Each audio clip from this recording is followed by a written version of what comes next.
Hello दोस्तों। आज हम लोग बताने वाले हैं कि झारखंड एकेडमिक काउंसिल जैक जो हमारा 2024 में इंटरमीडिएट और मैट्रिक की परीक्षा होने वाली है, तो मैट्रिक और इंटरमीडिएट परीक्षा 2024 के लिए कब जारी होगा एडमिट कार्ड। बहुत सारे बच्चों का सवाल है कि एडमिट कार्ड कब आएगा, क्योंकि डेट शीट तो आ गया। देखिए, एग्जामिनेशन प्रोग्राम रीशेड्यूल कर दिया गया। पहले जो एग्जामिनेशन प्रोग्राम जारी किया गया था उसमें तो 2 शिफ्ट में एग्जाम होने वाला था, लेकिन अब जो फिर से उसको रीशेड्यूल किया गया है, फिर से उसको रिवाइज कर दिया गया है। तो अब एग्ज़ाम एक ही टर्म में होगी, एक ही बार होगी। 2 बार में एग्ज़ाम होने की का जो चांसेस था उसको हटा दिया गया है। यहाँ देखिए, परीक्षा एक बार में ली जाएगी। सेकंड सीटिंग में इंटरमीडिएट की परीक्षा होती है और फर्स्ट सीटिंग में मैट्रिक की परीक्षा। तो जानिए कि कब जारी होगा एडमिट कार्ड। ठीक से अच्छे से समझेंगे, पूरे वीडियो को अच्छे से ध्यान से देखेंगे तो आपको समझ आएगा कि कब जारी करेंगे और कैसे हम उसको प्राप्त कर सकते हैं। क्या साइबर कैफे से उसको प्रिंट आउट कर सकते हैं या स्कूल से ही जाके लाना पड़ेगा? एडमिट कार्ड में कौन कौन सी बातें होनी चाहिए जिसको ध्यान रखेंगे परीक्षा में जाते समय, कौन कौन सा डॉक्यूमेंट्स हमको सबमिट करना चाहिए, तो हम लोग प्रॉपर तरीके से, ये प्रोग्राम तो आपके पास रहता है तो हम प्रोग्राम को आपको नहीं बताने वाले हैं, क्योंकि प्रोग्राम सबके पास है, सबको मालूम है। 6 से लेकर 26 तारीख तक परीक्षा होने वाली है। तो 6 फरवरी से स्टार्ट होगा, जो कि देखिए एग्जाम में शेड्यूल दिया हुआ है, तो आप में मुझे नहीं लगता किसी बच्चे को दिक्कत है। कोर सब्जेक्ट हो या इलेक्टिव सब्जेक्ट हो, सबके पास पता है और सब में सब्जेक्ट लिखा हुआ है, आईए, आईएससी, आईकॉम। तो ये देख लीजिएगा। इंग्लिश ध्यान दीजिएगा, अलग अलग होता है। साइंस और कॉमर्स का एक साथ होता है और ये आर्ट्स जो है उसका एक साथ होता है। देखिए, अलग होता है। तो आर्ट्स का अलग इंग्लिश होता है और साइंस और कॉमर्स का एक साथ होता है। इस चीज़ को ध्यान रखिएगा। बाकी सारा सब्जेक्ट लिखा हुआ है, तो आप अगर इसको प्रॉपर देखेंगे तो आपको समझ आ जाएगा। तो इसमें टाइम वेस्ट करने का जरूरत नहीं। नीचे पर इस इन्फॉर्मेशन को फिर से रिपीट कर रहे हैं। वर्ष 2024 की माध्यमिक और इंटरमीडिएट की परीक्षा एक ही टर्म में ली जाएगी। मतलब है, मैट्रिक और इंटरमीडिएट पहले 2 टर्म में होता था, ऑब्जेक्टिव सब्जेक्टिव। इस बार एक ही बार में लिया जाएगा। इसका मतलब एक आंसर शीट मिलेगा, उसी में ऑब्जेक्टिव लिखना है, उसी में सब्जेक्टिव लिखना है। ध्यान देना, सब्जेक्टिव लिखने में कहीं कोई दिक्कत नहीं, लेकिन बोलता है जो आंसर शीट मिलेगा ना, उसमें प्रश्नों की संख्या आपको लिखनी पड़ेगी। प्रश्नों की संख्या लिखनी अनिवार्य है। याद रखिएगा, ये किसके लिए है? ये इंटरमीडिएट के लिए है, क्योंकि 10th वाले में तो लिखा रहता है, 10th वाले में लिखा रहता है, इंटरमीडिएट वाले को लिखना पड़ेगा। माध्यमिक परीक्षा का संचालन प्रश्न सह उत्तर पुस्तिका के माध्यम से। इसका मतलब जो 10th वाले हैं उनको जो मिलेगा वो क्वेश्चन और आंसर एक ही साथ मिलेगा, एक ही बुक मिलेगा। हम लोग जैसे देते थे कि एक बुकलेट मिलता है, उसी में क्वेश्चन है और उसी में आंसर करना है। 10th में सब लोग यही दिए हैं। तो जो 10th वाले हैं उसको एक साथ मिलेगा, एक ही माध्यम से, यानी इसको बोलते हैं question with answer paper. Question with answer paper यानी क्वेश्चन आंसर एक ही में रहता है, उसको अलग से क्वेश्चन नहीं मिलता। वही खाली कॉपी मिलता है, उसी में क्वेश्चन है और वही जगह खाली है, उसी में भरना बनाना है। जबकि इंटरमीडिएट परीक्षा जो है उसमें 24 पेज का आपको आंसर शीट मिलेगा, क्वेश्चन अलग मिलेगा और आंसर शीट 24 पेज का आपको मिलेगा। और सादी उत्तर पुस्तिका नहीं, पूरा सफ़ेद आंसर शीट मिलेगा। सफ़ेद मतलब ये मत सुना व्हाइट कलर का आएगा, रूलिंग रहेगा उसमें, लेकिन खाली रहेगा। ये पूछ रहा है। बोलता है ओएमआर सीट के माध्यम से निर्धारित परीक्षा का आयोजन की प्रक्रिया तत्काल प्रभाव से रद्द कर दी गई, यानी अब ओएमआर के माध्यम से कभी भी परीक्षा नहीं होगी। वर्ष 2024 की माध्यमिक और इंटरमीडिएट की परीक्षा में बहुविकल्पीय प्रकृति के 30%, 30 क्वेश्चन, 100 में 30 क्वेश्चन, 30 अंकों के प्रश्न रहेंगे। लघु उत्तरीय और दीर्घ उत्तरीय इत्यादि प्रकृति के 50% अंकों के प्रश्न और शेष 20% जो है वो आंतरिक मूल्यांकन निर्धारित किया गया, यानी 30% जो है एमसीक्यू रहेगा। और सब्जेक्टिव कितना है? 50% सब्जेक्टिव रहेगा और बाकी 20% जो है वो प्रैक्टिकल है। बहुविकल्पीय प्रश्नों में 4 विकल्प एबीसीडी दिए रहेंगे। सही उत्तर के चयन हेतु दिए जाएंगे, मतलब कोई भी क्वेश्चन दिया जाएगा, 4 ऑप्शन दिया जाएगा।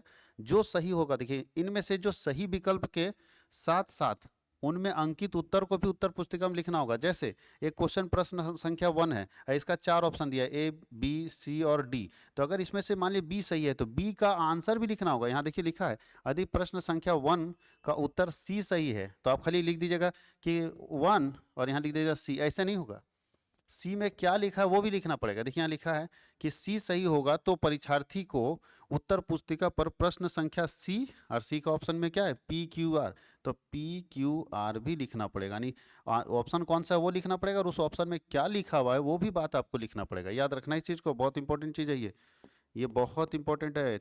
गलती ना करें, नहीं तो 30 नंबर उड़ जाएगा भैया। अगर लिख दिया 1 का सी, 2 का बी, तो उड़ जाएगा 30 नंबर। 2 का बी में क्या लिखा था तो वो लिखेगा नहीं यहाँ पे। वही बात एग्जाम्पल के जरिए यहाँ पे समझा दिया कि आपको क्या लिखना है। ये गलती ना करे, याद रखना है इस चीज़ को। परीक्षार्थी बहुविकल्प यानी एमसीक्यू, लघु उत्तरीय, दीर्घ उत्तरीय आदि प्रकृति के प्रश्नों के उत्तर परिषद द्वारा उपलब्ध कराए गए प्रश्न पत्र, प्रश्न सह उत्तर पुस्तिका माध्यमिक परीक्षा के लिए और सादी उत्तर पुस्तिका इंटर परीक्षा के लिए अंकित करेंगे। इसका मतलब है जो लोग 10th वाले हैं वो सारा आंसर, वो जो बुकलेट मिला है 10th वाले में, क्वेश्चन विथ आंसर बुकलेट जो मिला है उसके ऊपर करेंगे। और जो इंटरमीडिएट वाले हैं उनको जो आंसर शीट मिला है सफ़ेद मतलब खाली आंसर शीट जो मिला है उसमें अंकित करेंगे, यानी दूसरा कोई पेज यूज नहीं करेंगे। ऐसा नहीं कि घट गया, बीच में सर लिख रहे थे आधा आंसर छूट गया, विशेषता लिखना था, फीचर्स 3 पॉइंट छूट गया तो बीच में अपना कॉपी का पेज फाड़ा और चिपका दिया, ऐसा नहीं करेंगे। उसी में लिखना भैया, उसी बुकलेट में लिखना, बाहर का किसी भी तरह का पेज कोई भी चीज़ अलाउड नहीं किया जाएगा, आपको उसी में सब कुछ लिखना है। यही बात यहाँ लिखा है। बोलता है विज्ञप्ति संख्या 62/2023 की, यानी मतलब बाकी सब एज इट इज रहेगा। चलिए यहाँ चलते हैं, बहुत इंपॉर्टेंट है, यहाँ देख लीजिए। बोलता है परीक्षार्थी को परीक्षा में के तनाव से मुक्त करने के लिए 15 मिनट का अलग से समय दिया गया। परीक्षा का टेंशन खत्म हो, ज़्यादा टेंशन ना हो, इसलिए प्रश्न पत्र पढ़ने के लिए 15 मिनट का अलग समय मिलेगा। तो आपकी परीक्षा 3 घंटे 15 मिनट की होगी। आपकी परीक्षा 3 घंटे 15 मिनट की होने वाली, याद रखना इस चीज़ को, 3 घंटा 15 मिनट की परीक्षा होने वाली है। यहाँ देखिए बहुत इंपॉर्टेंट है, 10th के लिए, जो क्लास 10th के बच्चे हैं, मैंने कहा था कि एडमिट कार्ड कब जारी होगा, तो ध्यान दीजिएगा। जो 10th के बच्चे माध्यमिक परीक्षा 2024 दे रहे हैं, सेकेंडरी एग्जामिनेशन उसका एडमिट कार्ड, प्रवेश पत्र 25/1/2024 को जारी होगा। 25 जनवरी 2024 को 10th वाले का एडमिट कार्ड जारी होगा। और जो इंटरमीडिएट वाले परीक्षा वाले लोग हैं 2024 में जो देंगे, उनका प्रवेश पत्र यानी एडमिट कार्ड भी 25/1/2024 को जारी होगा। यानी दोनों सेम डेट में, 10th हो या 12th हो, दोनों का सेम डेट में एडमिट कार्ड जारी होने वाला है।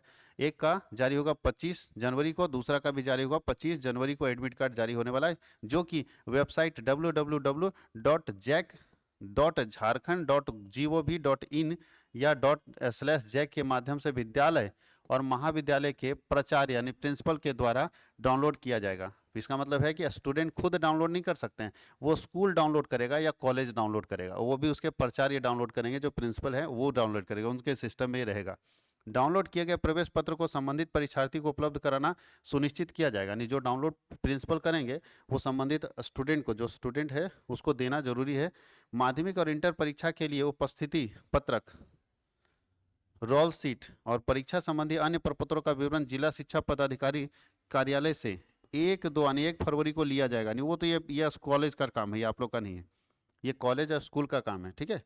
बोल रहा है कि विद्यालय और महाविद्यालय के प्रधानाचार्य केंद्राधीक्षक से अनुरोध है कि वे स्वयं अथवा अधिकृत दूत के द्वारा उक्त सामग्री निर्धारित स्थान से प्राप्त कर लें। यानी जो कॉलेज के प्रिंसिपल होंगे या कॉलेज के जो हेडमास्टर होंगे या स्कूल के जो हेडमास्टर है, उनको 1 फरवरी को ये सारा चीज़ कहाँ से, जिला शिक्षा पदाधिकारी जिसको हम लोग बोलते हैं DEO, डिस्ट्रिक्ट एजुकेशन ऑफिसर के ऑफिस से वो कलेक्ट करेंगे। वो उनका टेंशन है, आपका टेंशन नहीं।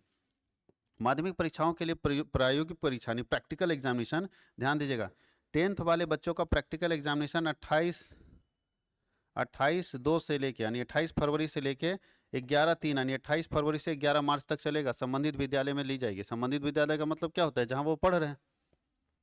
तो ध्यान दीजिएगा, जो प्रैक्टिकल एग्जाम है वो 28/12 से लेके 11/3 तक, सॉरी 28/2 से 28 फरवरी से लेके 11 मार्च तक 10th वाले का प्रैक्टिकल उनके विद्यालय में ली जाएगी।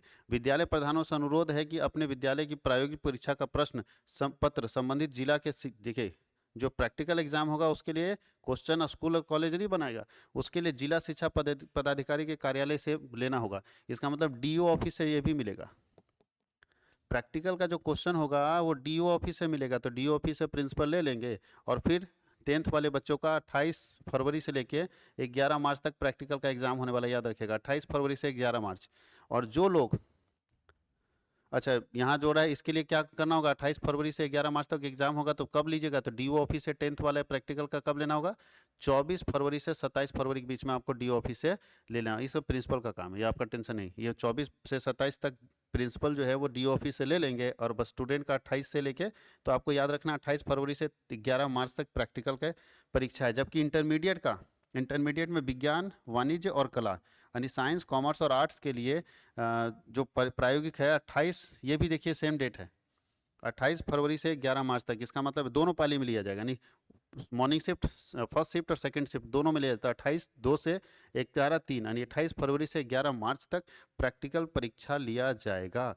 तो इंटरमीडिएट के सारे स्टूडेंट को मैं बता दूं 28 फरवरी से लेकर 11 मार्च तक प्रैक्टिकल होगा। मतलब आप अपना एग्ज़ाम दे दो पहले 26 फरवरी तक, 26 फरवरी के बाद एक दिन सांस लो आराम से, सो लो आराम से, और फिर 27 को भी सो लो, 26 तक तो एग्ज़ाम ही है, 27 को सो और 28 से फिर तुम्हारा प्रैक्टिकल शुरू हो जाएगा 11 मार्च तक। याद रखना इस चीज़ को, प्रैक्टिकल 11 मार्च तक, छोड़ना नहीं बाबू लोग, पूरा जानकारी रखिएगा तभी समझ आएगा। और ये वही है, देखिए सेम चीज़ यहाँ पे, मूल्यांकन का काम हो गया। आप प्रैक्टिकल तो दे दिए, अब इन प्रैक्टिकल का जांच कब होगा, तो जांच करने के लिए टीचर को टाइम मिला है 29/2 से लेके 12/3 तक, यानी 29/2 से लेकर 28 से प्रैक्टिकल शुरू हो जाए। जिसका 28 को होगा उसका 29 को चेक होगा, जिसका 29 को होगा उसका 30 को चेक होगा। इस तरह से एक एक दिन में चेक करके दे देना है। तो 12 मार्च तक इसका मतलब प्रैक्टिकल को चेक करके वेबसाइट पर अपलोड कर देना है। मतलब समझिए कि रिजल्ट तुरंत आएगा, ज़्यादा दिन रिजल्ट में आएगा नहीं, क्योंकि ये रिजल्ट तुरंत आने वाला है। तो 12 मार्च तक ये पूरा का पूरा काम करके अपलोड कर देना है जैक के वेबसाइट पर। ये स्कूल कॉलेज का काम है। चलिए, इससे जब मुझे मुझे नहीं लगता इससे ज़्यादा और जानकारी की ज़रूरत है। इतना चीज़ आपको पता चल गया, आप इस चीज़ को समझेंगे तो कंटेंट और कॉन्सेप्ट में कहीं दिक्कत नहीं होगा। आप कोई भी चीज़ छोड़ेंगे नहीं, क्योंकि आपको सब पता है एडमिट कार्ड कब आएगा, 25 जनवरी 2024 को आएगा। प्रैक्टिकल एग्जामिनेशन कब होगा, तो 28 फरवरी से लेके और 11 मार्च तक होगा। और आपका एग्ज़ाम कब होगा, 6 से लेके 26 तक होगा। ये 3 बात ध्यान रखिएगा। OMR सीट को ध्यान रखना, वो नहीं आएगा, आंसर सीट के ऊपर देखना है। तो अगर ऐसा इन्फॉर्मेशन जैक से रिलेटेड चाहते हैं तो चैनल को सब्सक्राइब कीजिए और अपने दोस्तों को शेयर कीजिए। Thank you.